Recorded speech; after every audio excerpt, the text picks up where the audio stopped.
আসসালামু আলাইকুম রহমতুল্লাহি ওয়া বারাকাতুহু। ওয়ালাইকুম আসসালাম রহমতুল্লাহি ওয়া বারাকাতুহু। উস্তাদ জি। সবাই ভালো আছেন তো? জি উস্তাদ জি।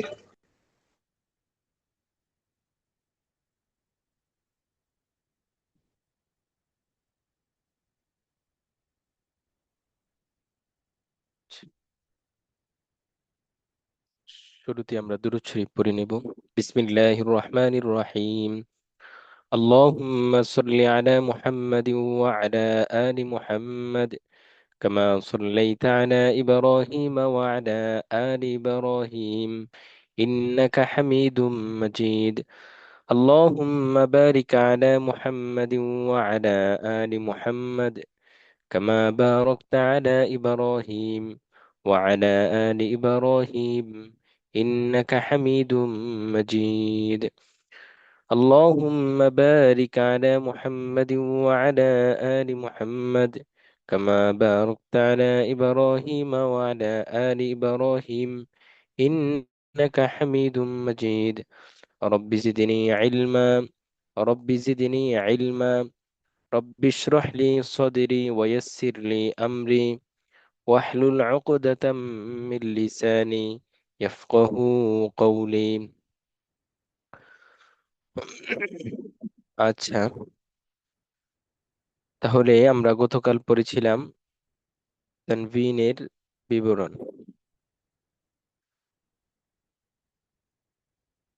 পিছনের পড়াগুলা সবার রিভিশন দেওয়া হয়েছিল।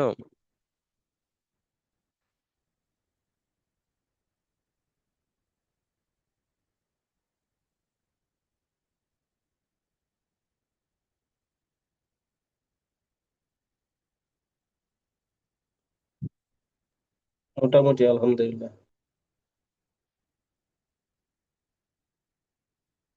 আচ্ছা, তাহলে পিছনের পড়ার মধ্যে তো আমাদের আর কোনো সমস্যা নাই।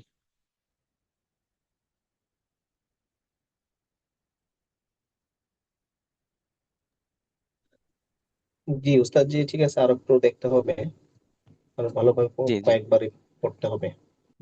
জি জি, আমরা পিছনের পড়াগুলো আবার রিভিশন দিব ইনশাআল্লাহ। আচ্ছা, আজকে আমরা জজমের বিবরণ পড়ব।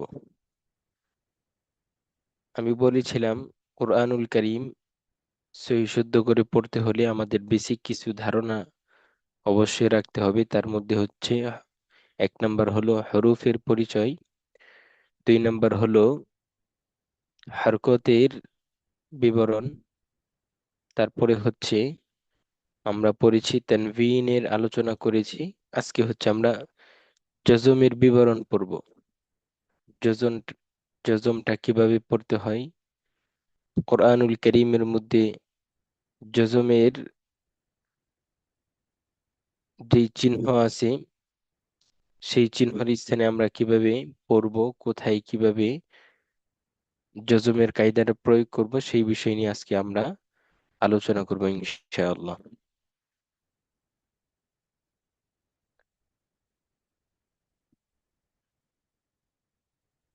প্রথমেই দেখেন, স্ক্রিনে দেখতে পাচ্ছেন সবাই?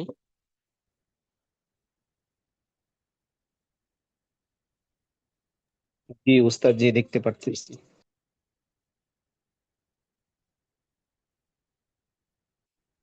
এইখানে দেখেন জজমের জি তিনটি উস্তাদ জি, চিহ্ন, দেখতে পাচ্ছি। জজমের তিনটি চিহ্ন রহিয়াছে।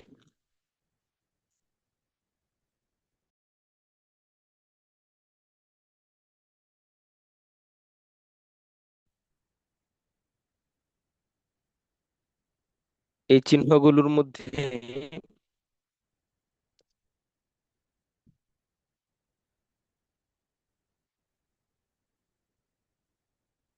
প্রথমেই যে চিহ্নটা আছে, এটা সাধারণত কোরআনুল কারীমের মধ্যে কম ব্যবহার হয়, অর্থাৎ এটা,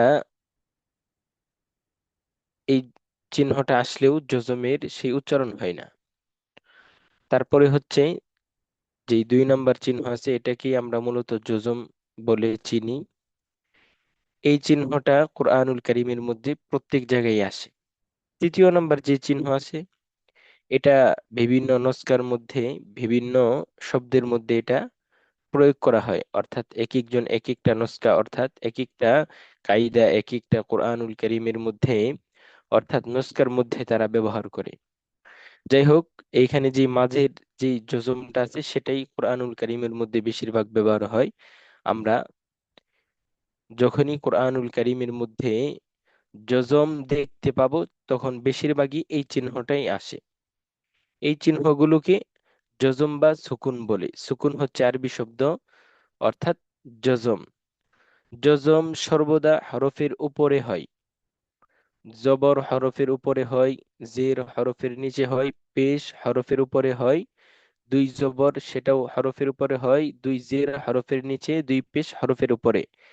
আর জজম সর্বদাই হরফের উপরে হবে। আচ্ছা, যে হরফের উপর জজম থাকে তাকে জজম যুক্ত হরফ বলে। জজম যুক্ত হরফ ডান দিকের হরকতের সঙ্গে একত্রে একবার পড়া যায়, অর্থাৎ জজমওয়ালা হরফ সে একা একা উচ্চারণ হইতে পারে না। জজম যদি আমি উচ্চারণ করতে চাই তাহলে তার ডান দিকের হরকতের সাথে মিলিয়ে আমাকে পড়তে হবে, তাহলেই আমি জজমের উচ্চারণ করতে পারবো, অর্থাৎ জজম যুক্ত হরফ পড়তে পারবো। আচ্ছা, এক কথায় আমরা বলতে পারি যে জজম যুক্ত হরফ সে একা একা উচ্চারণ হইতে পারে না, তার ডান দিকের হরকতের সঙ্গে একত্রে একবার পড়া যায়। জজমের, যেমন জজমের উচ্চারণ: হামজা, তা জবর আত, হামজা, তা জের ইত, হামজা, তা পেশ উত। তাহলে যুক্ত হরফ তাহার ডান দিকের হরকতের সঙ্গে একত্রে একবার পড়া যায়। যেমন দেখেন, তার উপরে হচ্ছে জজম, তার ডান দিকের হরকত হচ্ছে হামজার উপর যেই জবর, সেই জবর সাথে আমাকে কি করতে হবে, একত্রে মিলাইতে হবে, অর্থাৎ একবার পড়া যায়। এই দুইটা হরফকে একত্রে একবার পড়তে হবে। যেমন হামজা, তা জবর আত, হামজা, তা জের ইত, হামজা, তা পেশ উত, হামজা, তা জবর আত, ইত, উত। প্রাথমিক অবস্থায় আমাকে শব্দের, অর্থাৎ হরফের মশক করতে হবে। দ্বিতীয় হচ্ছে হরকতের মশক, তৃতীয় হচ্ছে শব্দের মশক। যেমন হামজা, সা জবর আজ, হামজা সাদের ইস, হামজা তা পেশ উস, আজ, ইস, উস। আচ্ছা, তাহলে এই যজম আমরা এতটুকু বুঝতে পারছি তো সবাই?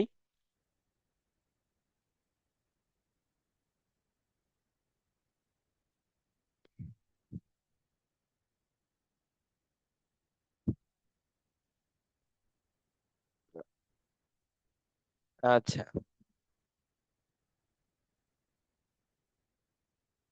আওয়াজ কি শোনা যাচ্ছে?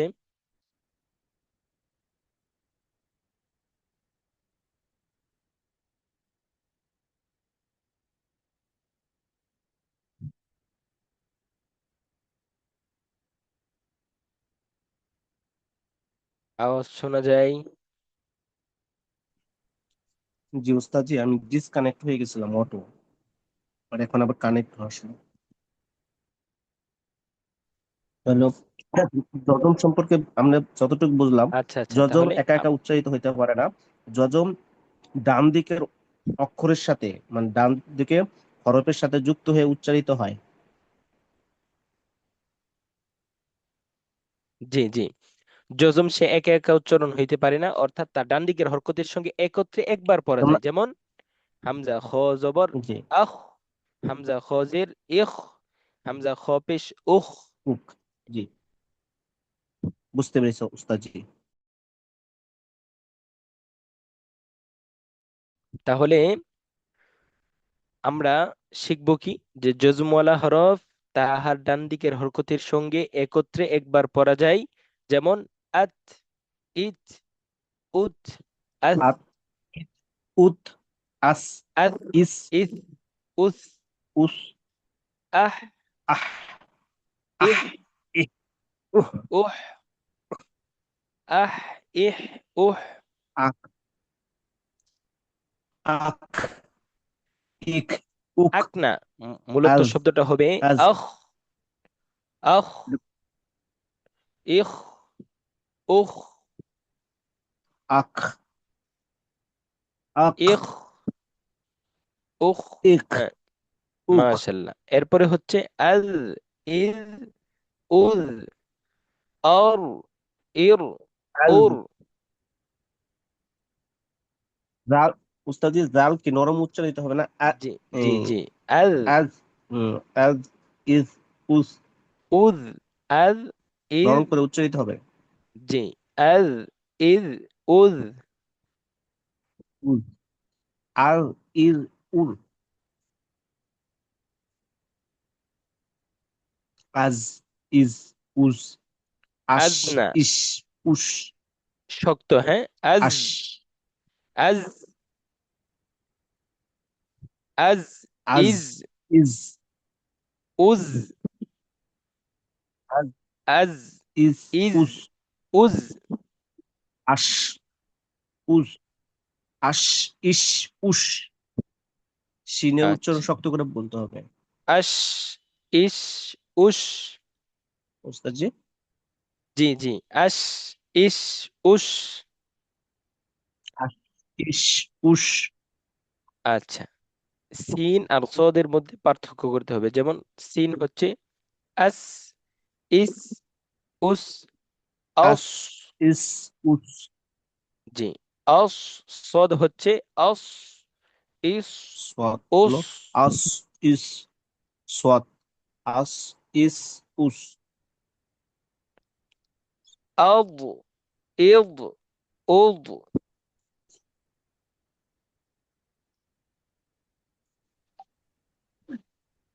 আচ্ছা, তাহলে আমরা কি করব? একেবারে এখানে দেখেন তা থেকে শুরু করে একবারে যে হামজা পর্যন্ত মানে আমরা কি করব? যে কটা হরফ আছে, মানে জি জি যার সাথে এই জজমের যা আছে সব একবার করে পড়বো। জি জি জি, অবশ্যই এগুলো আমরা পড়বো। আচ্ছা, লাস্ট হলো আন, ইন, উন, আন, আহ, ইন, আহ। উন। আচ্ছা দেখেন, এরপরে হচ্ছে আমরা জজমের কায়দাটা সবসময় মনে রাখবো। কি মনে রাখবো? যে জজমওয়ালা হরফ তাহার ডান দিকের হরকতের সঙ্গে একত্রে একবার পড়া যায়। যেমন আত, ইত, উত, আন, ইন, উন, আহ, এ, উহ, আ, ই, উ। তাহলে এইরকম ভাবে আমরা কি করব? যে জজমের আমরা কি করব? মশক করব। আচ্ছা, এখন দেখেন জজমের মোরাক্কাবের মশক। দেখেন, প্রাথমিক অবস্থায় আমাদের মশকটা হবে হরফের সাথে। যেমন বাসিনজের বিস,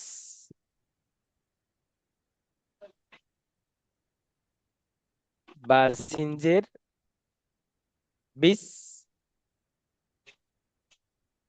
লাম নুন জবর লান, আইন নুন জবর আন, হালাম জবর হাল, হামজা নুন জের ইন, কফ লাম পেশ কুল, বিস, লান, আন, হাল, ইন, কুল। তাহলে আমরা জজম হচ্ছে সে একা একা উচ্চারণ হইতে পারে না, তাহার ডান দিকের হরকতের সঙ্গে মিলিয়ে কি করতে হয়?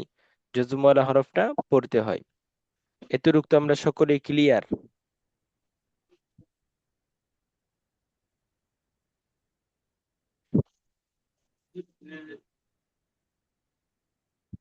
আচ্ছা, আপনারা আমার সাথে, আমার কথা কি আপনারা শুনতে পাচ্ছেন সবাই? জি, আচ্ছা, জি যদি শুনতে পাচ্ছি।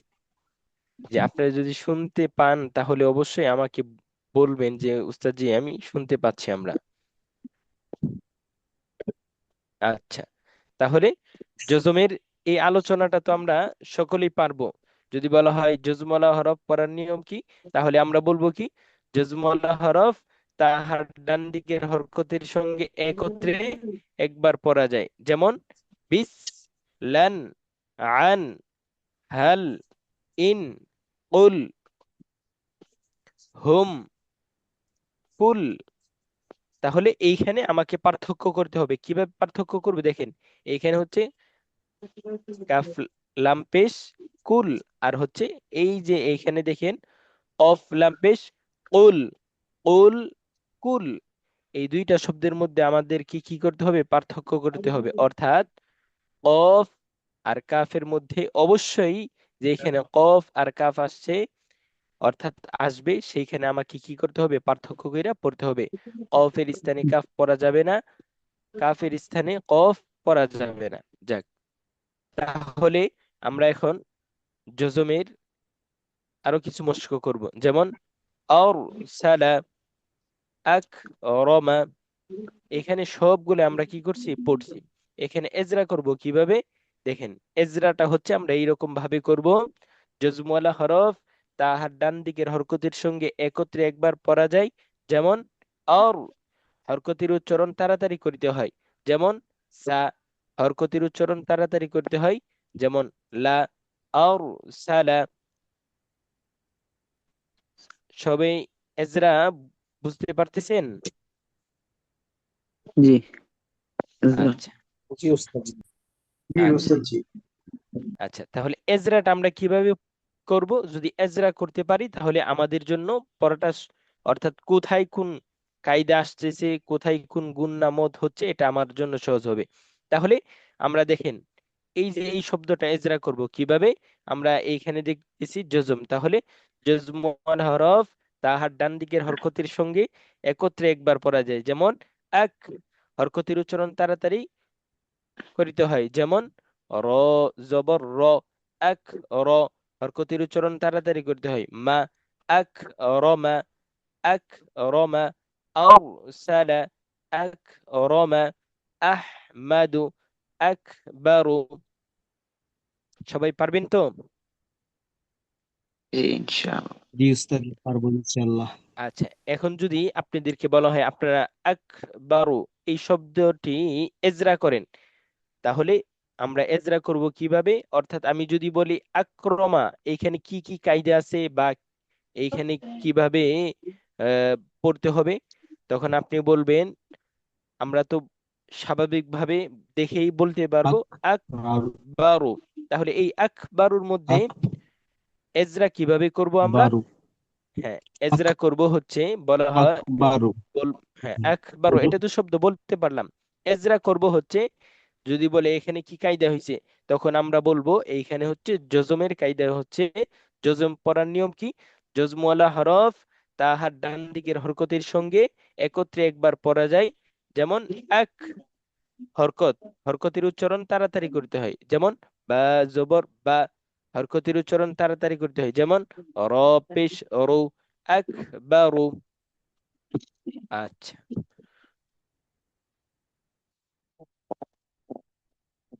আচ্ছা। এরপরে আমরা এইভাবে মস্ক করব, অর্থাৎ শুরু থেকে যেই রকম ভাবে আমরা মস্ক করছিলাম ঠিক তেমনি ভাবে এইখানেও আমরা একই সুরতে মস্ক করব। একটি শব্দ সর্বনিম্ন 10 বার পড়ব, সর্বোচ্চ যতবার পড়তে পারি, যেমন আর সালা, আর সালা। এটা যদি সুন্দর করে পড়তে পারি তাহলে দ্বিতীয় শব্দের মধ্যে আরসাল যাব, যেমন এক, রমা। আবার শুরু থেকে আর সালাম, এক, রমা। এমনই ভাবে আমরা প্রত্যেকটি লাইন কি করব, এইরকম ভাবে মস্ক করব। আচ্ছা, এরপরে হচ্ছে আরেকটি লাইন এইরকম ভাবে আমরা কি করব, মস্ক করব, যেমন আমরিন। অর্থাৎ এইখানে আমরিন জজমানা হরফ তাহার ডান দিকের হরকতের সঙ্গে একত্রে একবার পড়া যায়, আম। র দুই জের রিন, এখানে তানবিন, আর তানবিনের রিন। উচ্চারণও আমরু। তানবিনের তানবিনের উচ্চারণও তাড়াতাড়ি করতে হয়, যেমন আম রিন, আফলাহা, হুশিরাত, নুশিরাত, কলবুন, আলহামদু, তারিফু, ظهري, أكثر، تصبر، لبثتم، تخرج، حسرة أصبح أصبح قصدا يزعم يزعم رزق اعلم فضل تضرب أظلم ليظهر يضلل أحسن এরকম ভাবে আমাদেরকে কি করতে হবে মস্ক করতে হবে আমরা মস্ক করতে পারবো তো আল্লাহ ইনশাআল্লাহ। সবাই ইনশাআল্লাহ। পারবেন আচ্ছা তাহলে আজকে আমরা জজম নিয়ে আলোচনা করেছি জজমের সংজ্ঞা হলো জজমওয়ালা হরফ তাহার ডান দিকের হরকতের সঙ্গে একত্রে একবার পড়া যায় যেমন বিস লান আন হাল ইন কুল পারবো তো সবাই জি ইনশাআল্লাহ। ইনশাআল্লাহ। আচ্ছা আচ্ছা মাশাল্লাহ মাশাল্লাহ আজকে দেখা যায় অনেক ভাইরা যুক্ত হয়েছে আমরা যদি প্রত্যেক দিন যুক্ত হই তাহলে আলহামদুলিল্লাহ আমাদের যেই উদ্দেশ্য নিয়ে আমরা এখানে আসছি অর্থাৎ কোরআনুল কারীম সহিহ শুদ্ধ করা অবশ্যই আমরা কি করতে পারবো আমরা সকলেই 10 10:30টার ভিতরে ইনশাআল্লাহ আমরা কি করব এসে যাব আচ্ছা তাহলে আজকের পড়ার মধ্যে আমরা জজমের আলোচনা গেছে দেখেন এইখানে একটা লক্ষণীয় বিষয় হলো আমরা এইখানে দেখেন জজমের উচ্চারণের মধ্যে কিছু কিছু হরফ এইখানে বা- নেই যেমন বা দেখেন খর পরে দাল নেই কিছু কিছু হরফ এইখানে ওজ্জ রাখছে আচ্ছা দেখেন সেই বিষয় আজকে একটু আলোচনা করব দেখেন স্ক্রিনের লেখাটা দেখতে পাচ্ছেন সবাই জি ওস্তাদ জি। কি জি লেখা আছে বলেন তো হুম, মুসাম্মদ ইমন। জি কলকলা হরফ। কলকলার কলকলা কলকলার হরফ পাঁচ, বিবরণ কফ বা বা, কলকলার কফ বা বা, বিবরণ জিম কলকলার হরফ 5টি কফ ক বা ক বা জিম জিম দাল। দাল এই 5 হরফে জজম হলে মাখরাজে ধাক্কা দিয়ে পড়তে হয় একে কলকলা বলে অর্থাৎ শোনেন সহজ ভাষায় বলতে গেলে কলকলা বলা হয় ধাক্কা দিয়া পড়াকে কলকলা বলে অর্থাৎ যে হরফগুলা ধাক্কা দিয়ে পড়তে হয় সেই গুলাকেই কলকলা বলে কলকলা মানেই ধাক্কা দিয়ে পড়া অর্থাৎ কলকলার হরফ 5টি কফ ক বা জিম দাল কলকলা হওয়ার জন্য শর্ত হলো এই 5টি হরফে কি হইতে হবে জজম হইতে হবে যদি এই 5 হরফে জজম হয় কলকলা করে পড়ব আর কলকলা কিভাবে পড়তে হয় অর্থাৎ ধাক্কা দিয়ে পড়াকে কলকলা বলে দেখেন এই 5 হরফের মধ্যে 2টি হরফ মোটা যথা কফ ক এগুলো কলকলার আওয়াজের উপরের দিকে যাবে যা বোঝাতে উপরের চিহ্ন ব্যবহার করা হয়েছে বাকি 3 হরফ পাতলা যথা বা জিম দাল এগুলো কলকলার আওয়াজ নিচের দিকে যাবে যা বোঝাতে নিচের দিকে ব্যবহার করা হয়েছে আচ্ছা দেখেন কলকলার উচ্চারণ যেমন হামজা কফ জবর আক হামজা কফ জের এক অর্থাৎ ধাক্কা দিয়ে পড়তে হবে আমাকে হামজা কফ পেশ ওক আক এক ওক আত ইত উত আমরা সকলে কলকলার হরফ বুঝতেছি জি আচ্ছা আচ্ছা তাহলে নিচের দিকের যেই 3টি হরফ তার মধ্যে একটি হরফ হচ্ছে বা যেমন হামজা বা জবর আব অর্থাৎ আমরা আগে কি পড়ছি হামজা তা জবর আত ওইটা স্বাভাবিক কিন্তু কলকলা মানে ধাক্কা দিয়ে পড়া এই 5টি হরফকে আমরা কি করব ধাক্কা দিয়ে পড়ব কোরআনুল কারীমের মধ্যে যেই জায়গায় এই 5 হরফের মধ্যে আমরা জজম পাবো তখন আমরা বলবো কি এটা হচ্ছে কলকলা অর্থাৎ কলকলা থাকলেই আমাকে ধাক্কা দিয়ে পড়তে হবে যেমন আব ইব উব আজ ইজ উজ আদ, ঈদ, উদ।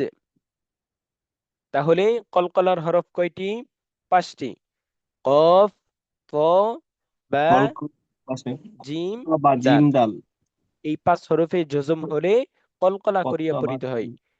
কলকলা কি? কলকলা হচ্ছে ধাক্কা দিয়া পড়াকে কলকলা বলে। যেমন আক, ইক, উক, আত, ইত, উত, আব, ইব, উব, আজ, ইজ, উজ, আদ, ঈদ, উদ।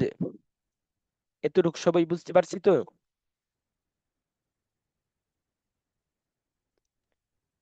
আব্দুল্লাহ উস্তাদ, জি আল বুঝতে পারছি। আমিন ভাই, বুঝতে পারছেন?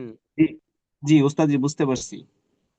কলকলা আচ্ছা হরফ, আচ্ছা। কলকলা শব্দ হলো ধাক্কা দিয়ে পড়া। কলকলা হরফ 5টি, কপ্তা বা জিম ডাল। এই কলকলা হরফের মধ্যে দুইটা হলো মোটা, হ্যাঁ, জি দুইটা মোটা, আর সেটা হলো উপরের দিকে উচ্চারিত হবে, আর জি তিনটা জি হলো নিচের দিকে, মানে নিচের দিকে উচ্চারিত হবে। জি জি। আচ্ছা, কলকলা হওয়ার জন্য শর্ত কি? আমি যেন এই কলকলা হরফ শর্ত হলো যজম, যে কপ্তা বা জিম ডাল, হ্যাঁ, এই তিনটার উপরে যদি আমার এই যজম থাকে, তাহলে আমার এই তিনটার উপর যজম থাকলে কলকলা হবে। 3টি না 5টি, কলকলার হরফ 5টি, এই 5টি, হ্যাঁ, 5 তিনটা, হরফে, হ্যাঁ। তিনটা হলো পাতলা, মানে 5টার উপরে যদি হ্যাঁ আমার হ্যাঁ। যজম থাকে, তাহলে কলকলা হবে। তাহলে কোরআনুল কারীমের মধ্যে যত জায়গায় আমরা এই 5 হরফের মধ্যে জজম পাবো, তাহলে ওই কায়দার মধ্যে আমরা ধরবো, অর্থাৎ এটা হচ্ছে কলকলার কায়দা। ঠিক আছে? তাহলে এখন যদি বলা হয় আক, এটা কি?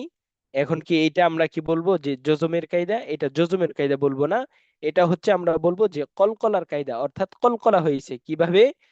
যে কলকলার হরফ 5টি, এই 5 হরফের মধ্যে যজম হইলে কলকলা করিয়া পড়িতে হয়। আর কলকলা মানে কি? কলকলা অর্থ হচ্ছে ধাক্কা দিয়া পড়াকে কলকলা বলে।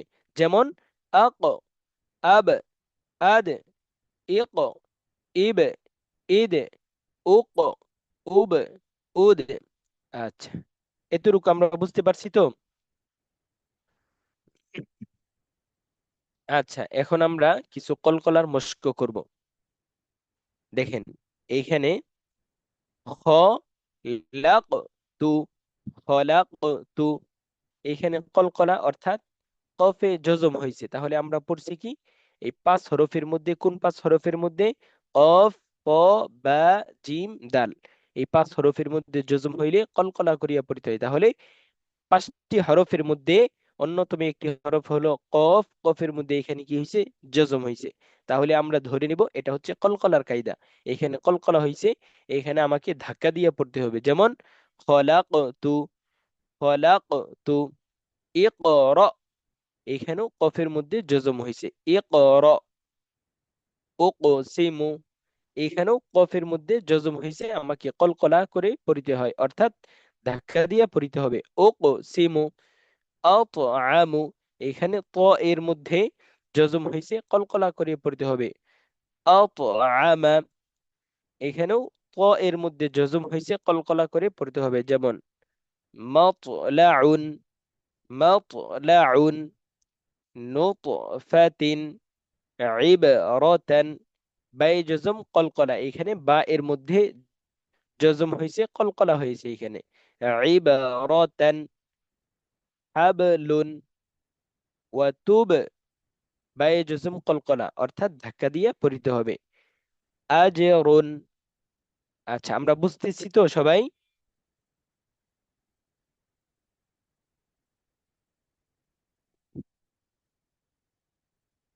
আওয়াজ শোনা যাচ্ছে? সবাই বুঝতে পারছেন?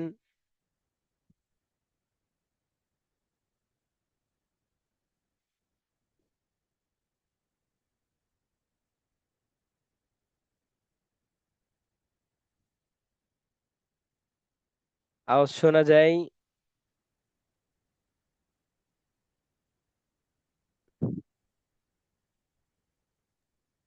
জি ওস্তাদ, শোনা যায়। আচ্ছা আচ্ছা আচ্ছা। তাহলে আমরা কিছু শব্দ পড়লাম। আচ্ছা দেখেন, এইখানে এইখানে আবার কিছু শব্দ নিয়ে আসছে দেখেন, হেজ অরুণ। একজনে বলেন তো এখানে কলকলা কোথায় কলকলা হয়েছে? হেজ অরুণ।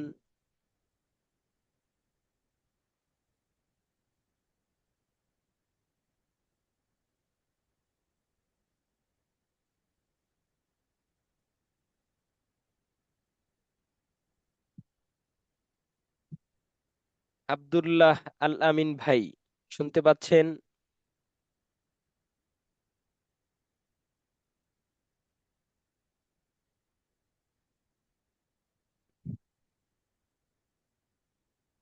আব্দুল্লাহ আবরার ভাই শুনতে পাচ্ছেন?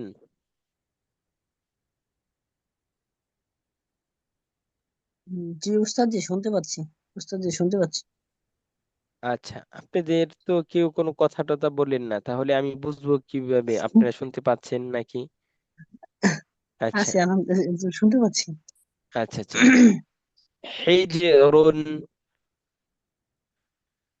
এইখানে জিমে জজম কলকলা হয়েছে, অর্থাৎ জিমের মধ্যে জজম হওয়াতেই এইখানে ধাক্কা দিয়ে পড়তে হবে। যেমন হিজরুন, ফাজরুন, قد أفلح، سدرة، يدعو، أقرب، بطش، صبرا، يجعل، قدح، قدحا। অর্থাৎ দালে জজম কলকলা হয়েছে, আমাকে ধাক্কা দিয়ে কি করতে হবে? পড়তে হবে। আচ্ছা, তাহলে আজকে আমরা পড়লাম কি? প্রাথমিক অবস্থায় জজম। জজম কাকে বলে? অর্থাৎ কোরআনুল কারীমের মধ্যে যদি জজম আসে, তাহলে আমরা জজম চিনতে পারবো তো সবাই? এই যে চিহ্নটা, এটা হচ্ছে জজম। আর জজম একা একা উচ্চারণ হইতে পারে না। জজমওয়ালা হরফ তাহার ডান দিকের হরকতের সঙ্গে একত্রে একবার পড়া যায়। যেমন আত, ইত, উত, আস, ইস, উস। আচ্ছা, তাহলে এটার মস্ক আমরা করলাম। এরপরে হচ্ছে জজমের মস্ক, অর্থাৎ শব্দের মস্ক। যেমন বিস, লান, আন, হাল, কুল, হুম, আন, আর, সালা, আর, হাল, সালা, ইন, আক, রমা। হাল, ইন, কুল, কুল, জি কুল। জি। আচ্ছা, তাহলে তারপরে আমরা পড়লাম কি? যে কলকলার বিবরণ। কলকলা বলা হয়, ধাক্কা দিয়া পড়াকে কলকলা বলে। কলকলার হরফ পাঁচটি: কফ, ক, বা, জিম, দাল। এই পাঁচ হরফে জজম হলে কলকলা কক্তবা করিয়া পড়িতে হয়, জিন্দাল। অর্থাৎ ধাক্কা দিয়া পড়াকে কলকলা বলে। যেমন আক, ইক, উক, আত, ইত, উত, আব, ইব, উব, আজ, ইজ, উজ, আদ, ঈদ, উদ। আচ্ছা, তারপরে কলকলার শব্দের মস্ক দেখেন: খলাকতু, ইকরা, উকসিমু, আতআমা, মাতলাউন, নুতফাতিন, ইবারাতান। এরপরের শব্দটা একজন বলেন তো।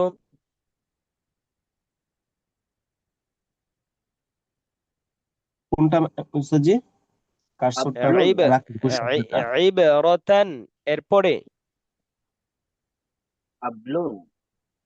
হাবলুন, হাব, হাবালুন, হাব, হাবালুন, হাবলুন। হাব, হাবালুন। আরেকজনের পরে শব্দটা।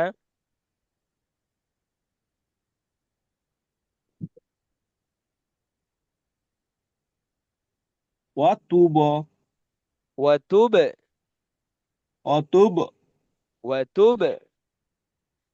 অতুব। এইখানে কিভাবে কলকলা আমরা বুঝবো যে বায়ে জজম কলকলা অর্থাৎ ধাক্কা দিয়া পড়িতে হয়। তুব ওয়া তুব, আজরুন আজরুন, হিজরুন ফাজরুন, কদ আফলাহা কদ, এইখানে দালে জজম কলকলা হয়েছে, ধাক্কা দিয়ে পড়িতে হয়। যেমন কদ আফলাহা সিদরাতুন, সিদরাতুন, দালে জজম কলকলা ধাক্কা দিয়া পড়িতে হয়। আচ্ছা, তাহলে মোটামুটি আমরা আজকে জজম ও কলকলার আলোচনা করলাম। জজমের মধ্যে আমরা বুঝতে পারলাম জজমালা হরফ সে একা একা উচ্চারণ হইতে পারে না, তাহার ডান দিকের হরকতের সঙ্গে একত্রে একবার পড়িতে হয়। যেমন হাব, তুব। আচ্ছা, দ্বিতীয়তে আমরা পড়লাম যে কলকলা, অর্থাৎ কলকলা হচ্ছে ধাক্কা দিয়া পড়াকে কলকলা বলে। কলকলার হরফ পাঁচটি: কফ, ক, বা, জিম, দাল। এই পাঁচ হরফে জজম হলে কলকলা করে পড়িতে হয়, একে কলকলা বলে। অর্থাৎ কলকলা কাকে বলে? ধাক্কা দিয়া পড়াকে কলকলা বলে। এতটুক সবাই আমরা বুঝতে পারছি তো? জি উস্তাদ, জি বুঝতে পারছি। আচ্ছা, তাহলে আমাদের পড়া অনেক পড়া রয়ে গেছে, আমরা ইনশাল্লাহ আরেকটা চ্যাপ্টার নিয়ে ইনশাল্লাহ কিছু আলোচনা করি। আচ্ছা, তাহলে আমরা হরকত পড়েছি। হরকত কাকে বলে? এক জবর এক জের এক পেশকে হরকত বলে। হরকত কোরআনুল কারীমের মধ্যে কিভাবে পড়তে হয় সেটাও আমরা নিয়ম শিখেছি। তারপরে পড়েছি হচ্ছে তানভিনের বিবরণ। দুই জবর দুই জের দুই পেশকে তানভিন বলে। তানভিন কিভাবে পড়তে হয় সেটাও আমরা প্রয়োগ করছি, অর্থাৎ বিভিন্ন শব্দ দ্বারা। তৃতীয়ত আমরা পড়েছি জজম। জজম কিভাবে পড়তে হয় সেটাও আজকে পড়লাম। তারপরে হচ্ছে পড়েছি আমরা কলকলার বিবরণ। কলকলা কিভাবে পড়তে হয়, শব্দের মধ্যে আসলে কিভাবে পড়তে হয় সেটাও আমরা আলোচনা করেছি। তারপরে হচ্ছে আজকে আমরা আরেকটি বিষয় নিয়ে পড়বো, সেটা হচ্ছে তাসদীদের বিবরণ। স্ক্রিনে আপনারা দেখতে পাচ্ছেন তাসদীদের বিবরণ, জি উস্তাদ, অর্থাৎ জি তিন বাতলা তাজদিদ। তিন দাঁত বিশিষ্ট এই চিহ্নকে তাসদীদ বলে। কোরআনুল কারীমের মধ্যেও দেখবেন এইরকম চিহ্ন পাবেন, যদি খোলেন তাহলে প্রত্যেকটা লাইনের মধ্যে শব্দের মধ্যে এই তাসদীদের চিহ্ন। এখন এই তাসদীদ কিভাবে পড়তে হয়, কোথায় কিভাবে পড়বো, এটা নিয়ে আমরা কি করব, আলোচনা করব। তাহলে আগে প্রথমেই আমাকে তাসদীদ চিনতে হবে। এই তিন দাঁত বিশিষ্ট এই চিহ্নকে তাসদীদ বলে। তাহলে আমরা জবর চিনেছি, জের, পেশ। তারপরে তানভিন কাকে বলে এটাও চিনেছি, জজম সেটাও চিনেছি। আজকে হচ্ছে আমরা তাসদীদ, অর্থাৎ তিন দাঁত, এই তিন দাঁত বিশিষ্ট এই চিহ্নকে তাসদীদ বলে। অর্থাৎ তাসদীদ সর্বদা হরফের উপরে হয়, তাসদীদ সর্বদা হরফের উপরে হয়। তাসদীদ যুক্ত হরফ দুইবার পড়া যায়, অর্থাৎ তাসদীদ যুক্ত হরফ, সেই হরফটা দুইবার উচ্চারণ হবে। প্রথমবার তাহার ডান দিকের হরকতের সঙ্গে জজমের মতো, দ্বিতীয়বার নিজ হরকতের সঙ্গে। তাহলে এইখানে আমরা একটা সংজ্ঞা মুখস্থ করতে পারি যে তাসদীদ ওয়ালা হরফ দুইবার পড়া যায়। প্রথমবার তাহার ডান দিকের হরকতের সঙ্গে, দ্বিতীয়বার নিজ হরকতের সঙ্গে। তাহলে তাসদীদের সংজ্ঞাটা আমরা এই রকম ভাবেই মুখস্থ করব যে প্রথমবার তাহার ডান দিকের হরকতের সঙ্গে, দ্বিতীয়বার নিজ হরকতের সঙ্গে। দেখেন এইখানে দেখেন, যেমন প্রথমবার ডান দিকের হরকতের সঙ্গে জজমের মতো, যেমন হামজা বা জবর আব, আব। আব, দ্বিতীয়বার নিজ হরকতের সঙ্গে আব, হামজা বা জবর আব। দ্বিতীয়বার নিজ হরকতের সঙ্গে, যেমন বা জবর বা, আব্বা। তাহলে আব্বা, তাসদীদ ওয়ালা আব্বা। হরফ দুইবার উচ্চারণ হচ্ছে। প্রথমবার তাহার ডান দিকের হরকতের সঙ্গে। দেখেন তাসদীদের ডান দিকের হরকত হচ্ছে হামজা জবর আ, তাহলে এই হামজার সাথে বাটা প্রথমবার উচ্চারণ হবে। যেমন হামজা বা জবর আব, বা জবর বা, আব্বা। হামজা বা জবর আব, বা জের বি, আব্বি। হামজা বা পেশ আব, বা পেশ বু, আব্বু, আব, আব্বা, আব্বি। আব্বু, আব্বা, আব্বি, আব্বু। আব্বু। আচ্ছা, দেখেন, তাসদীদ যুক্ত হরফ জমিরের পরে হয়, যেমন দেখেন,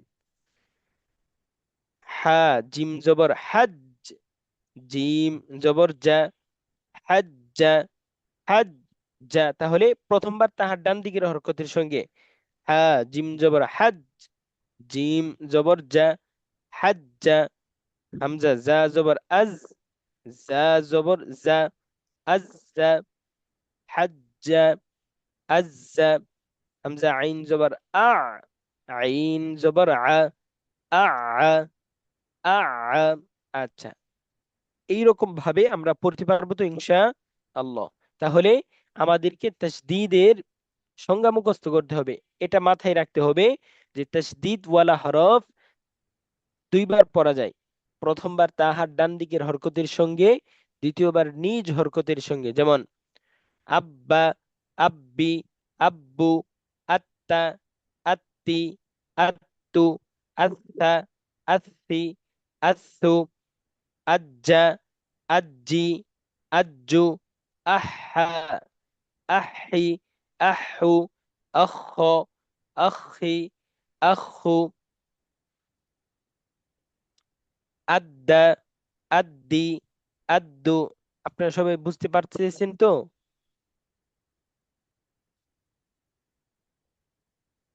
সবাই বুঝতে পারছেন?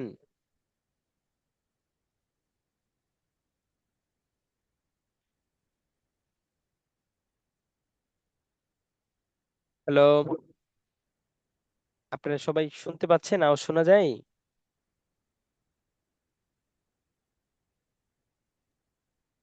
জি ওস্তাদ, শোনা যায়। আচ্ছা আচ্ছা, তাহলে তাসদীদের সংজ্ঞাটা আজকে আমরা মুখস্থ করি। ইনশাআল্লাহ আবার কালকে আমরা তাসদীদের মশক করব। তাসদীদের সংজ্ঞা হলো, তাসদীদ ওয়ালা হরফ দুইবার পড়া যায়। প্রথমবার তাহার ডান দিকের হরকতের সঙ্গে, যেমন হামজা বা জবর আব। দ্বিতীয়বার নিজ হরকতের সঙ্গে, বা জবর বা, আব্বা। আচ্ছা, তাহলে আমরা আজকে তিনটেই সংজ্ঞা শিখলাম। একটি হচ্ছে জজমের সংজ্ঞা। জজমের সংজ্ঞা কি? জজমওয়ালা হরফ তাহার ডান দিকের হরকতের সঙ্গে একত্রে একবার পড়া যায়। আচ্ছা, তারপরে আমরা সংজ্ঞা শিখছি কলকলা, অর্থাৎ কলকলা অর্থ হচ্ছে ধাক্কা দিয়া পড়িতে হয়। কলকলার হরফ পাঁচটি: কফ, ত, বা, জিম, দাল। এই পাঁচ হরফে জজম হলে কলকলা করিয়া পড়িতে হয়, অর্থাৎ ধাক্কা দিয়া পড়িতে হয়। তৃতীয়ত আমরা শিখলাম তাসদীদ, অর্থাৎ তাসদীদ দুইবার উচ্চারণ করতে হয়। প্রথমবার তাহার ডান দিকের হরকতের সঙ্গে, দ্বিতীয়বার নিজ হরকতের সঙ্গে, যেমন আত্তা, আত্তি, আত্তু। আচ্ছা, যাই হোক, আলহামদুলিল্লাহ, আমরা কি করব, এই তিনটা বিষয় ইনশাআল্লাহ আমরা কি করব, আজকে রিভিশন দেব এবং প্রত্যেকটার সংজ্ঞা শিখব। আশা করি আলহামদুলিল্লাহ আমাদের জন্য সামনের পড়াগুলা সহজ হবে। আমরা সকলেই করবো তো ইনশা আল্লাহ।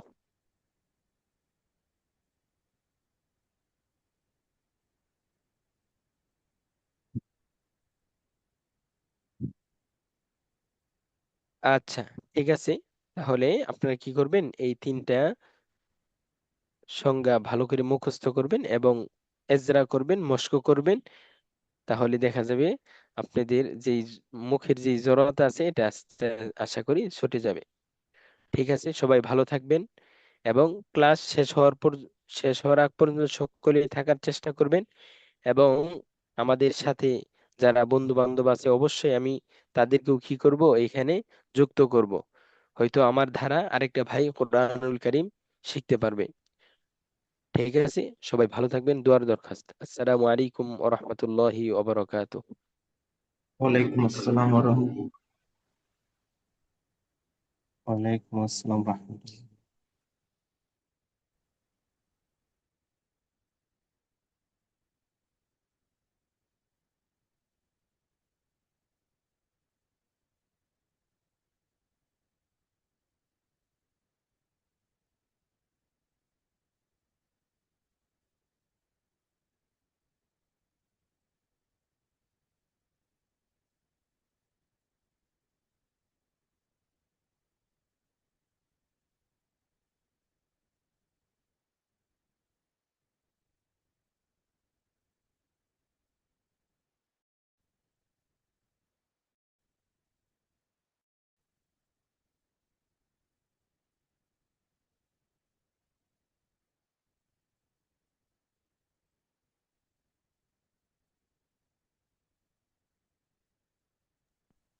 হ্যান্ডেল।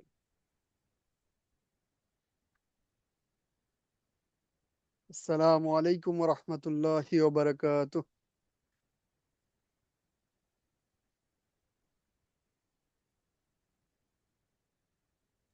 আসসালামু ওয়ালাইকুম আলাইকুম ওয়া আসসালাম। রাহমাতুল্লাহ।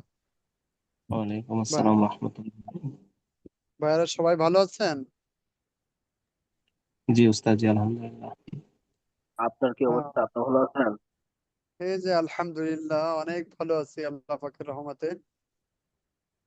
আমরা এক এক করে রোজার রহমতের দিনগুলো, মাগফিরাতের দিনগুলো পার করতেছি। সবাই সবার জন্য দোয়া করছি তো ইনশাআল্লাহ।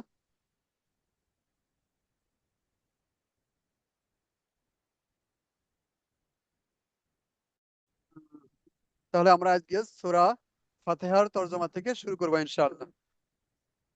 কেমন? তারপরে সময় তো 5 মিনিট চলেই গেল। জি জি জি তারপরে উস্তাদ। মাসালার আগামীকালকে কি একটা মাসালার কথা মনে আছে তো? ওইটা মাসালার সময় যে বলবো ইনশাআল্লাহ।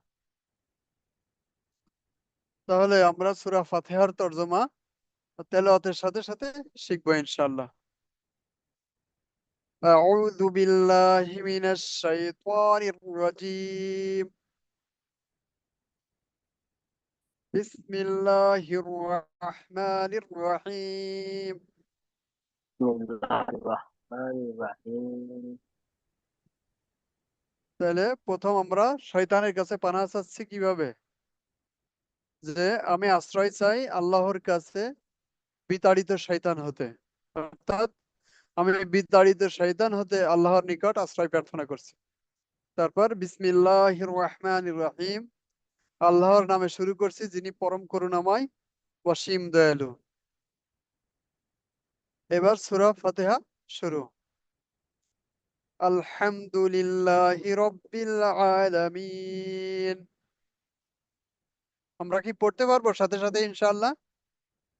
ইনশাআল্লাহ। সবাই পড়েন তো। ইনশাআল্লাহ। আচ্ছা, পড়বে আমার সাথে একবার পড়বেন তার। আউযু বিল্লাহি মিনাশ শাইতানির রাজীম।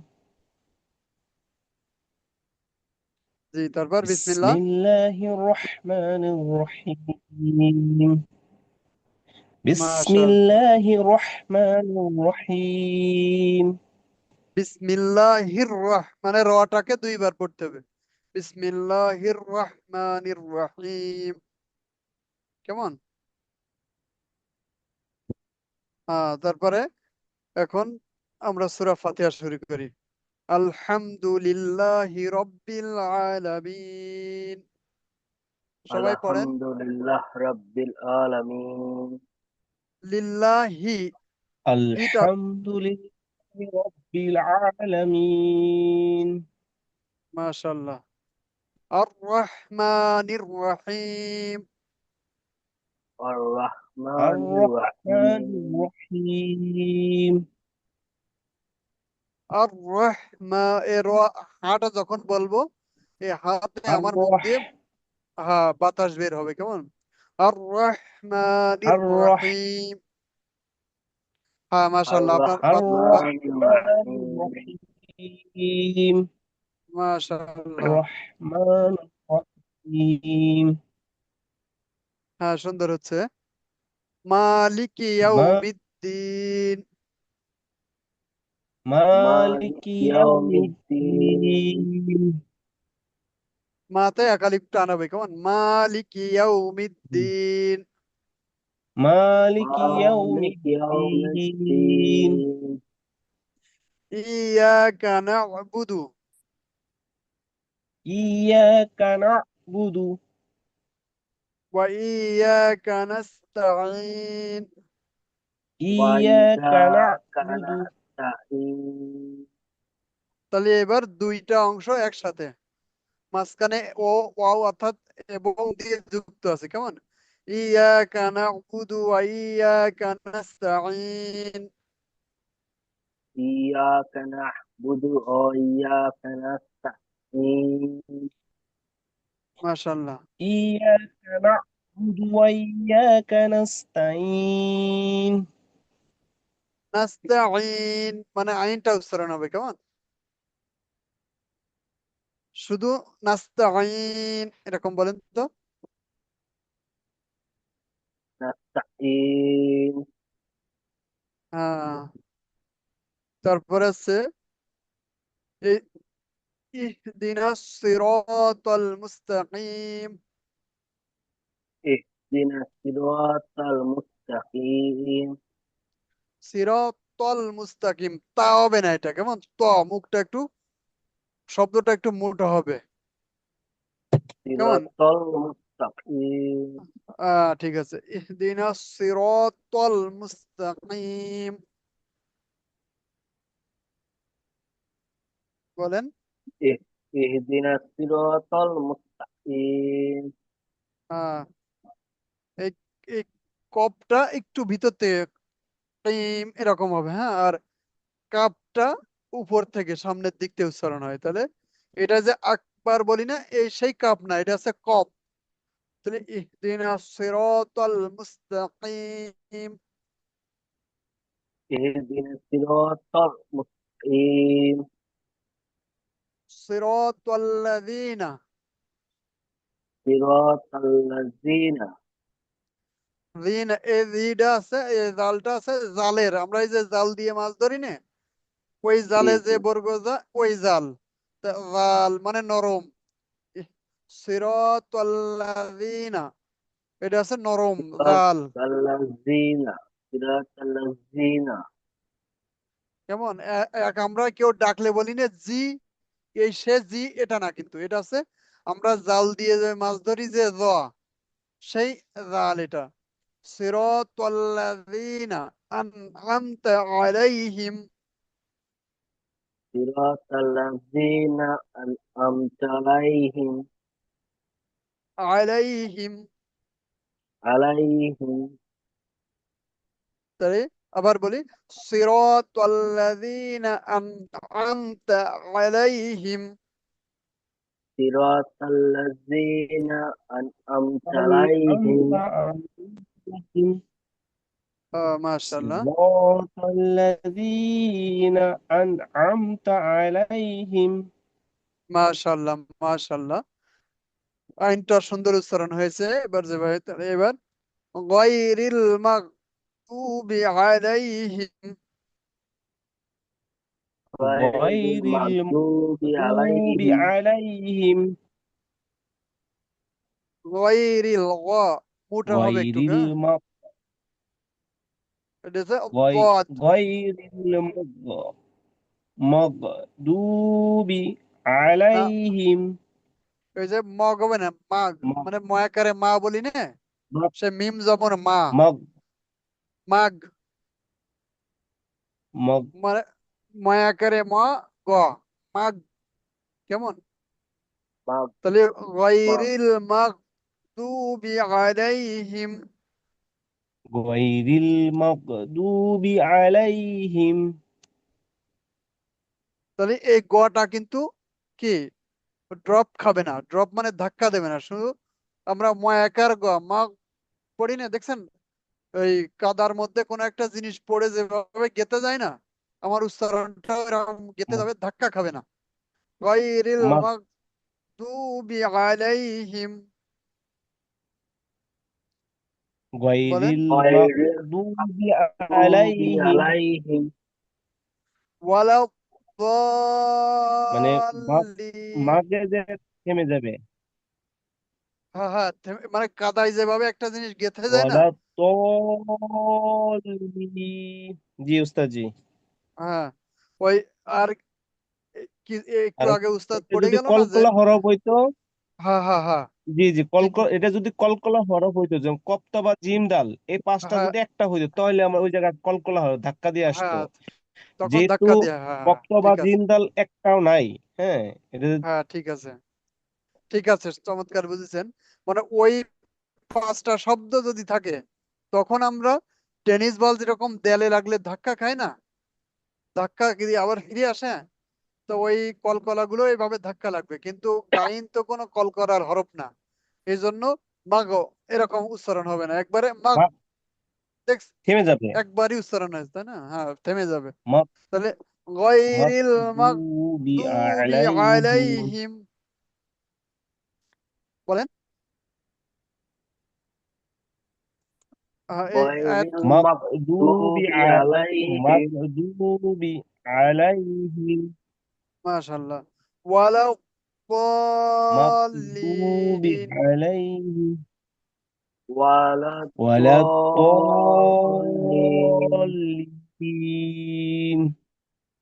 মাশাআল্লাহ। এখন আমরা যখন কোরআন তেলাওয়াত করব তখন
হ্যালো ভাই, আমার কথা শোনা যাচ্ছে?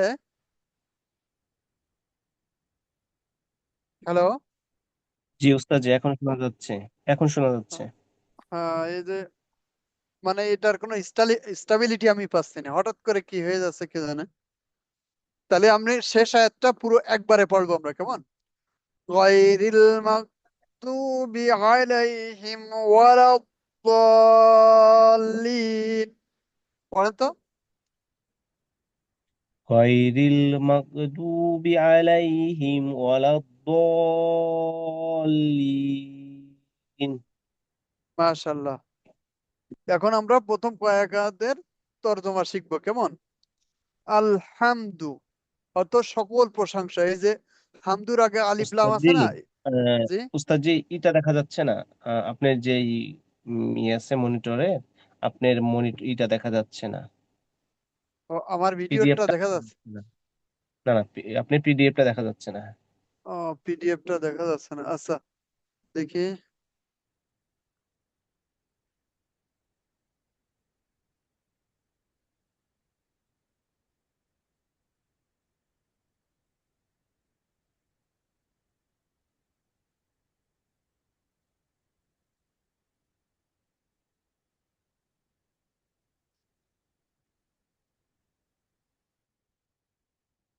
আমার পিডিএফটা, যে আমার পিডিএফটা ওনারা দেখতে পাচ্ছে না,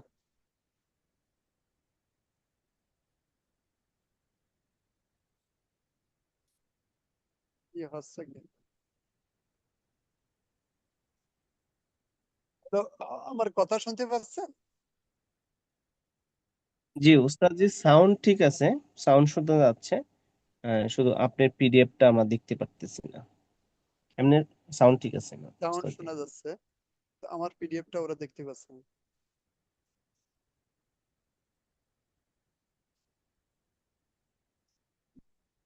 এখন কি দেখা যাচ্ছে ভাই? জি উস্তাদ জি, এখন দেখা যাচ্ছে। এখন দেখা যাচ্ছে। কি হচ্ছে এটা, এত স্টেবিলিটি কম কেন? নিজে থেকেই অনেক কিছুই যাচ্ছে।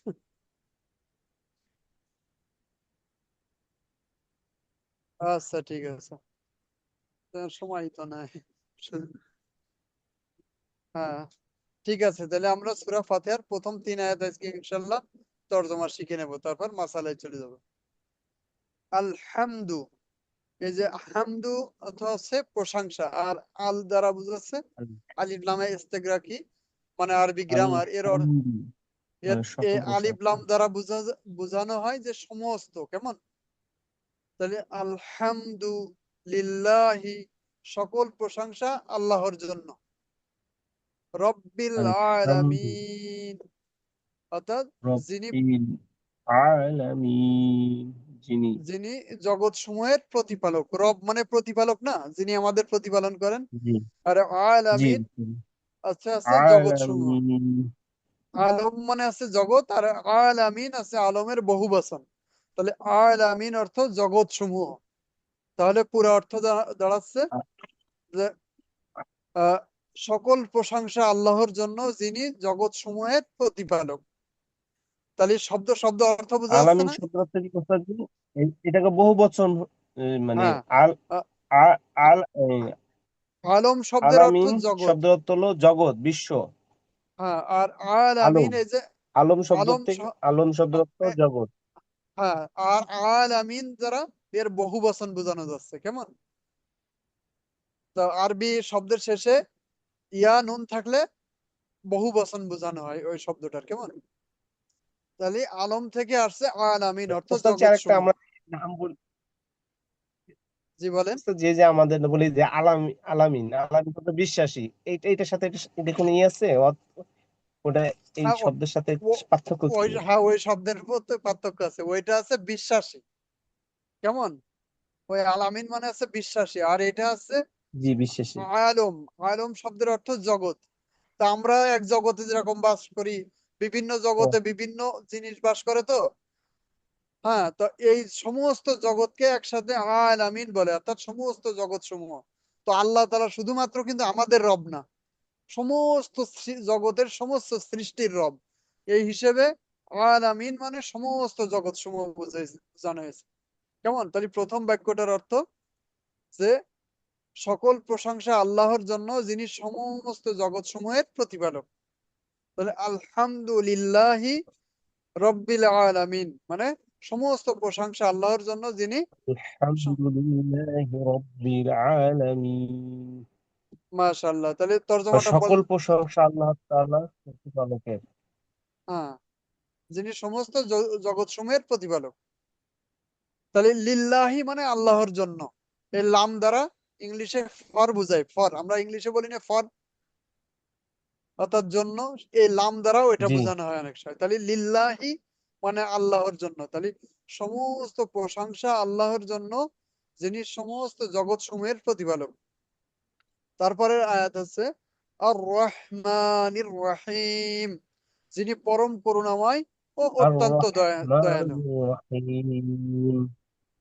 অর্থ বলেন। অত্যন্ত, আর রহমান, আর রহমান শব্দের অর্থ দয়ালু, হ্যাঁ, পরম অত্যন্ত দয়ালু। করুণাময়। আর রহিম মানে হুম, অত্যন্ত দয়ালু, কেমন? হুম, অত্যন্ত দয়ালু। আর রহমান, আর আচ্ছা। রহিম মানে মালিক, পরম মালিকি করুণাময়। শব্দ অর্থ মালিক, হ্যাঁ, মালিক বা বাদশাহ। তাহলে মালিকি ইয়াউমিদ্দিন, বা বিচারের দিনের মালিক। মালিক। ইয়াও, ইয়াও মিত, ইয়াও, ইয়াও শব্দ, ইয়াও মিত, ইয়াউম শব্দের মি, অর্থ দিন, ইয়াও কেমন? শব্দ অর্থ, ইয়াউম, ইয়া ও ইয়াও শব্দ মিম, অর্থ দিন, দিন। আর আর দিন মানে এখানে একসাথে ইয়াউমিদ্দিন মানে আছে বিচারের দিন, কেমন? বিচারের অর্থাৎ দিন। যে দিনকে মানুষকে আহ খারাপ কাজের জন্য শাস্তি দেওয়া হবে, আর ভালো কাজের জন্য পুণ্য দেওয়া হবে, ওই দিনটাকে পুরস্কার দেওয়া আরবিতে হবে। পুরস্কার দেওয়া হবে। ওই দিনটাকে আরবিতে কি বলে? ইয়াউমিদ্দিন, অর্থাৎ বিচারের দিন। তাহলে আজকে আমরা দুই আয়াতের তর্জমা শিখলাম। এখন আমরা ইনশাল্লাহ মাসালা শিখবো, কেমন? সহজ মাসালা শিখবো। তার মধ্যে গতদিন একটা মাসালা জিজ্ঞেস করা হয়েছিল যে নামাজের মধ্যে যদি ওয়াজিব ছুটে যায়, তাহলে আমরা সিজদা সাহু দিই। সিজদা সাহু বুঝতে পারছি তো? এই যে এই ইমাম সাহেব দেখবেন যে অনেক সময় আত্তাহিয়াতু অর্থাৎ তাশাহুদ পড়ে তারপরে একটা সালাম ফিরে আবার দুইবার সিজদা দেয়। এটাকে বলা হয় সিজদা সাহু। অর্থাৎ কারোর যদি ওয়াজিব ছুটে যায় তখন এই সিজদাটা দিতে হয়। এখন গতকালকে প্রশ্ন ছিল, কেউ যদি নামাজের মধ্যে ওয়াজিব ছুটে যাওয়ার কারণে যে সিজদা সাহু এটাও ভুলে যায়, তখন নামাজের কি অবস্থা হবে? ভাই তখন তো পুরা নামাজের ওয়াজিবটা পুরাটাই ছুটে গেল। এই জন্য কোন নামাজের যদি ওয়াজিব পুরাটাই ছুটে যায়, শেষে সিজদা সাহুও না দিতে মনে না থাকে, তখন নামাজটা কি হয়ে যাবে? পুনরায় আবার পড়তে হবে। কেমন ইনশাল্লাহ? তাহলে মাসালাটা বুঝে আসছে ভাই? উস্তাদ জি, অর্থাৎ আরেকবার বললে খুব ভালো হয়, আরেকবার অর্থাৎ বলেন। আমরা অনেক সময় নামাজের মধ্যে যে ওয়াজিব গুলো আছে, কালকে ওয়াজিব গুলো বললাম না, ওই ওয়াজিব গুলো যদি জি ছুটে যায় তাহলে আমাদের শেষ বৈঠকে যেয়ে আত্তাহিয়াতু পড়ে আবার সালাম ফিরাতে হয়। সালাম ফিরে আবার দুইটা সিজদা দিতে হয়। সিজদা দিয়ে তারপর তাশাহুদ পড়ে দোয়া মাসুরা পড়ে, হ্যাঁ, তারপরে ওই আ- দুরূদ শরীফ পড়ে সালাম ফিরাতে হয়। তাহলে এই শেষের যে অতিরিক্ত সালাম ফেরানো হয়, সালাম ফিরে যে আবার তাশাহুদ পড়া হয়, তাহলে এটাকে বলা হয় কি, এই সিজদাটাকে বলা হয় সহ সিজদা, অর্থাৎ সিজদা এর সাহু। এটা কখন দেওয়া হয়? যখন নামাজের মধ্যে কোনো ওয়াজিব ছুটে যায়। বুঝে আসছে ভাই? জি উস্তাদ জি, বুঝে আসছে।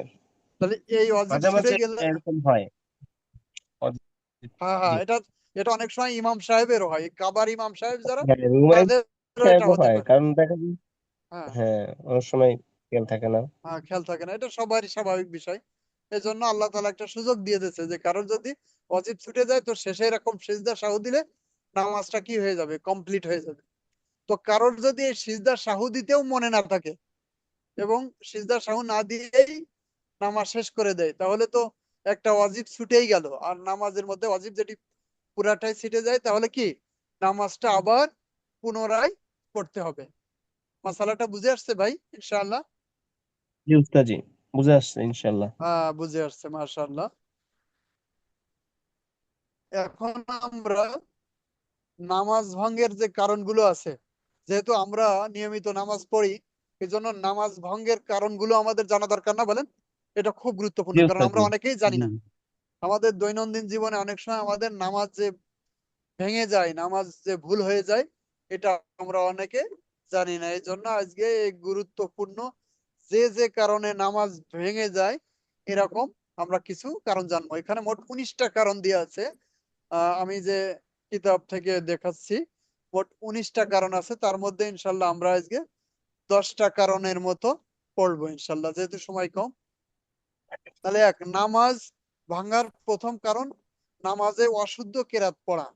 কেমন? আমরা যে সূরা কেরাত পড়ি না, এটা যদি বড় ধরনের ভুল হয়, নামাজের মধ্যে অশুদ্ধ হয়, তাহলে নামাজ কি হয়ে যাবে? নামাজ হবে না। 2, নামাজের মধ্যে কেউ যদি কথা বলে তাহলে কি হবে? নামাজ ভেঙে যাবে।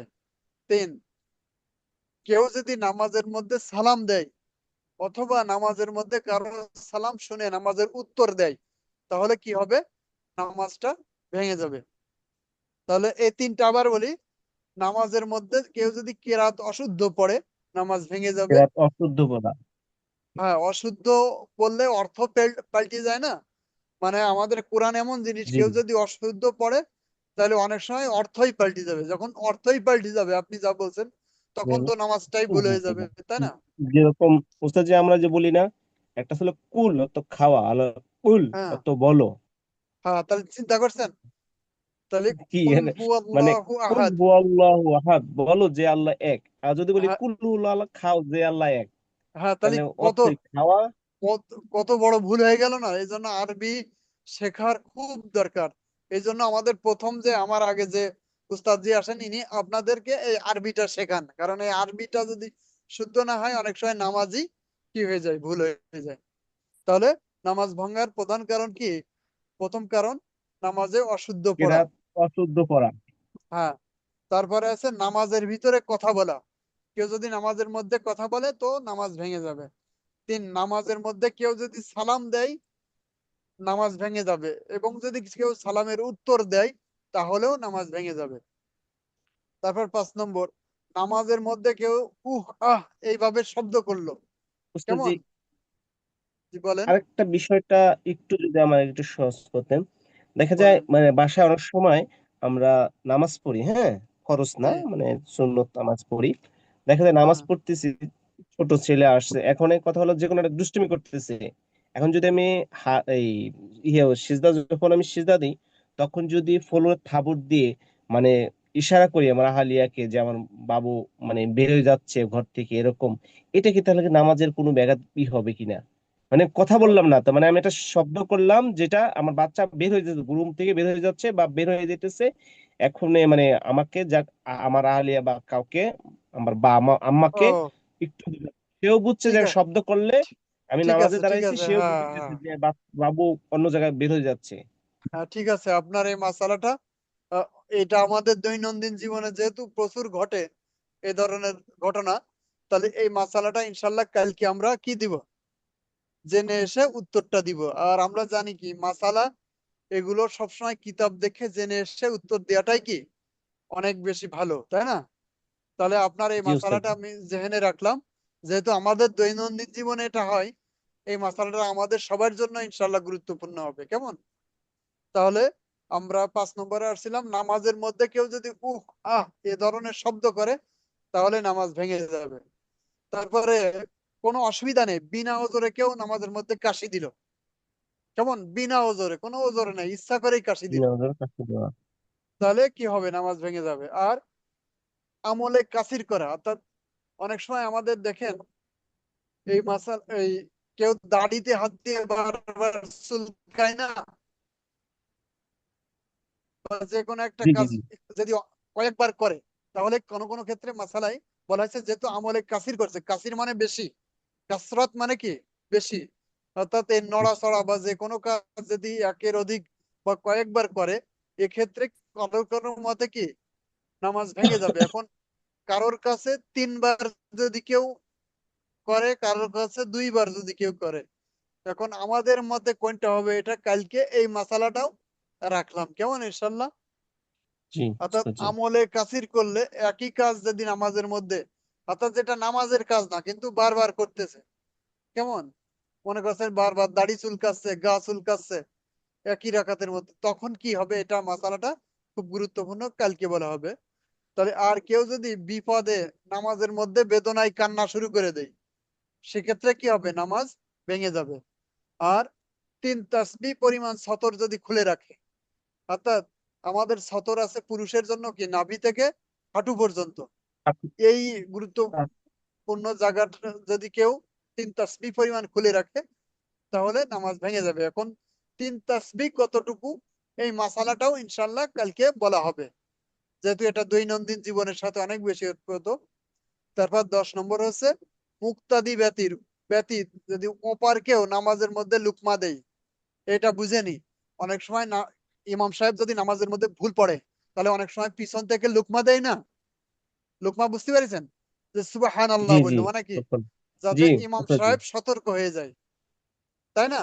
এটাকে কি বলা হয়, নামাজের মধ্যে লুকমা দেওয়া। কেমন? এখন যে নামাজি ব্যক্তি ব্যতীত, অর্থাৎ মুক্তাদি ব্যতীত ওপার কানো ব্যক্তি লুকমা দিল, মনে করেন আমি একজন ইমামের পিছনে নামাজ পড়ছি, ইমাম সাহেব ভুল করলো আর ওই পাশ দিয়েই আরেকটা লোক যাতায়াত করছে, তো ইমাম সাহেবের এই ভুল শুনে ওই যাতায়াতকারী লোকটা লুকমা দিল, আর এই যাতায়াতকারী লোকটা লুকমা দিয়ে ইমাম নামাজ। সাহেব নামাজ শুদ্ধ করলো, সেক্ষেত্রে কি হবে, নামাজটা ভেঙে যাবে। অর্থাৎ যে ব্যক্তি নামাজের মধ্যে নাই, তার পক্ষ থেকে লুকমা যদি ইমাম সাহেব গ্রহণ করে, সেক্ষেত্রে কি হবে, নামাজটা ভেঙে যাবে। তাহলে ভেঙে এই যাবে। এই আরো 9টা মাসালা আছে আপনার, গুরুত্বপূর্ণ, আপনারা যদি শুনতে চান বলি, না হলে আগামীকাল বলবো, কি কি জি বলেন? ওস্তাদ, বলেন ওস্তাদ, জি বলেন। এই মাসালাগুলো কিন্তু বলেন। আমাদের দৈনন্দিন জীবনের সাথে অনেক বেশি জরুরি আর কি। কেমন? তাহলে কেউ যদি সুসংবাদে এবং দুঃসংবাদে উত্তর দেয়, আমরা সুসংবাদ শুনলে অনেক সময় বলি না আলহামদুলিল্লাহ, আবার দুঃসংবাদ শুনলে বলি না ইন্না লিল্লাহ। তো এই ধরনের যদি কেউ সুসংবাদে বা দুঃসংবাদে কোনো ধরনের উত্তর দেয়, তাহলে নামাজটা ভেঙে যাবে। এবং অনেক সময় নামাজ পড়তে গিয়ে কেউ যদি নাপাক জায়গায় সেজদা করে, তাহলে কি হবে, নামাজটা ভেঙে যাবে। এখন নামাজ পড়তে গিয়ে কেউ কোনো কারণে কেবলার দিক থেকে ঘুরে গেল, মুখটা ঘুরালে নামাজটা ভাঙবে না, কিন্তু তার যদি বুকটা তার সিনাটা কেবলা থেকে ঘুরে যায়, কেবলাদের দিক থেকে অন্য দিকে চলে যায়, তাহলে তার নামাজটা ভেঙে যাবে। এখন কেউ যদি নামাজের মধ্যে মনে করেন কুরআন শরীফ মনে আসতেছে না, এইবার দেখি দেখি পড়া শুরু করলো, সেক্ষেত্রে নামাজটা ভেঙে যাবে। আর নামাজের মধ্যে কেউ যদি শব্দ করে হাসে, সেক্ষেত্রে নামাজটা ভেঙে যাবে। আর নামাজে সাংসারিক কোনো বিষয়ে প্রার্থনা করলো, এমনি মোনাজাতের মধ্যে তো প্রার্থনা করা যাবে দুনিয়াবি কারণে, কিন্তু কেউ যদি নামাজের মধ্যে আল্লাহ তাআলার কাছে প্রার্থনা শুরু করে দিয়েছে, কেমন, সে আরবিতে হোক অথবা বাংলায়, যে আল্লাহ আমার এই জিনিসটা দাও, এই জিনিসটা দাও, তাহলে কি হবে? এটা নামাজের বাইরের বিষয়, নামাজের মধ্যে ঢুকার কারণে নামাজ ভেঙে যাবে। তারপর 17 নম্বর, কেউ যদি হাসির উত্তর দেয়, হাসির উত্তরে আমরা কি বলি? কেউ হাসি দিয়ে আলহামদুলিল্লাহ বললে ওইটা শুনলে আমরা ইয়ার হামুকাল্লাহ বলি। হ্যাঁ, তো কেউ যদি এই হাসির উত্তর দেয়, তাহলে কি হয়ে যাবে? নামাজটা ভেঙে যাবে। আর নামাজের মধ্যে যদি কেউ খানা খায় অথবা পান করে, তাহলে নামাজ ভেঙে যাবে। এবং 19, কেউ যদি ইমাম সাহেবের আগে আগেই নামাজ নামাজে রুকু করতেছে, সেজদা করতেছে, অর্থাৎ ইমামের আগেই যদি মুক্তাদি দাঁড়ায় যায়, তাহলে কি হবে? নামাজটা ভেঙে যাবে। তাহলে আমরা এই 19টা নামাজ ভাঙার কারণ আপাতত আজকে জানলাম, এবং কালকে আমরা কয়েকটা মাসালা, আমলে কাসির, এবং 3 তাসবিহ পরিমাণ সতর খুলে রাখা, এবং আর কোন মাসালাটা বললেন যেন? 3টা মাসালা আগামীকালকে বলে দেওয়া হবে। হ্যাঁ, আরেকটা আমি যেটা বলছি যে বাসায় নামাজ মানে পড়ার সময় ও যদি ঠিক আছে, হ্যাঁ ঠিক কারণে আছে আমি ভাই। ফ্লোরে অর্থাৎ থাবড় দিই বা ইসে, হ্যাঁ, হ্যাঁ, তাহলে এই যে বাচ্চাকে ঠেকানোর জন্য বা কোনো ইশারার জি জি জি, ইশারা হিসেবে ইশারায় ইঙ্গিত দিলাম। শব্দ জি, করলে, মুখ দিয়ে না হাত দিয়ে, তখন কি হবে? নামাজ ভাঙে কিনা। তবে দেখবেন, একটা একটা কারণে নামাজ ভাঙে না, কেউ যদি মানে মনে করেন সামনে দিয়ে কেউ যাচ্ছে সন্ধ্যাবেলা, মানে আপনি রাত্রে নামাজ পড়ছেন, সামনে দিয়ে কেউ যাচ্ছে, সেক্ষেত্রে আপনি, যেহেতু আমরা বাম হাতের উপরে ডান হাত রাখি রাখি না অনেক সময়, তো জি ওস্তাদ জি, আঙ্গুল দিয়ে যদি আঙ্গুলের পেট দিয়ে এরম বাড়ি দিই, তাহলে এটা পট করে শব্দ হয় না? জি এরকম ধরনের শব্দ, অর্থাৎ আপনার নামাজ যাতে ক্ষতিগ্রস্ত না হয়, এই ধরনের ইশারা দিলে কি, এই ধরনের ইশারা দেওয়ার কথা কি ফতোয়ার কিতাবে আছে। তো এই বিষয়টা আমরা কালকে আরো খুলাসা করে বলবো, কেমন, ইনশাআল্লাহ। তাহলে আজকে তো 6 মিনিট ইনশাল্লাহ, বেশি নিলাম, তারপরে আজকে খুব প্রয়োজনীয় কিছু মাসালা জানা হলো, তাই না? ইনশাআল্লাহ।